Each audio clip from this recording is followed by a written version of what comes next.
नमस्कार साथियों, 27 अक्टूबर 24 को मैंने एक वीडियो अपलोड किया था और बैंक एम्प्लॉइज को 1 नवंबर 24 से डीए में जो संभावित बढ़ोतरी थी उसके बारे में बताया था।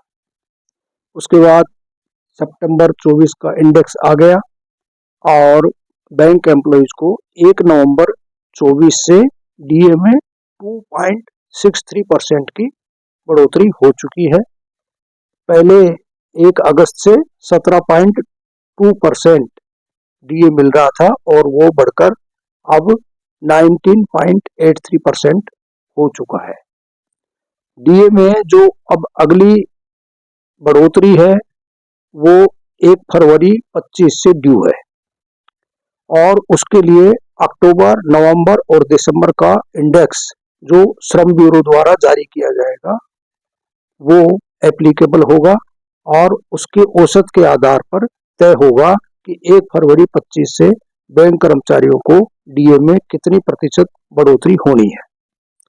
तो साथियों, अक्टूबर 24 का इंडेक्स श्रम ब्यूरो चंडीगढ़ द्वारा रिलीज किया जा चुका है और वो 144.5 है और सितंबर 24 से अगर इसकी तुलना करें तो इसमें 1.2 अंक की बढ़ोतरी हुई है।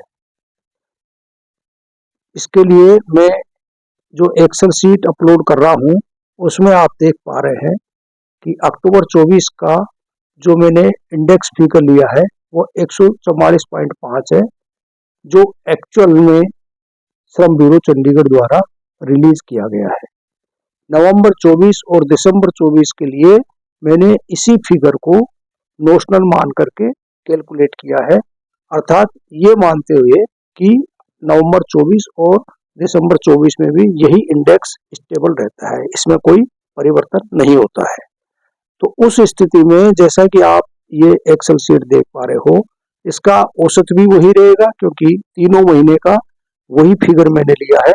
तो 144.50 इसका औसत आएगा और जो फिगर 12th बाइपार्टेट सेटलमेंट में ऑलरेडी मर्ज हो चुका है 123.03, इसको घटाने पर ये 21.47% आता है और 1 नवंबर 24 से 19.83% ऑलरेडी बैंक एम्प्लॉइज को डीए मिल रहा है। तो इसका अंतर हम निकालते हैं तो वो 1.64% आता है।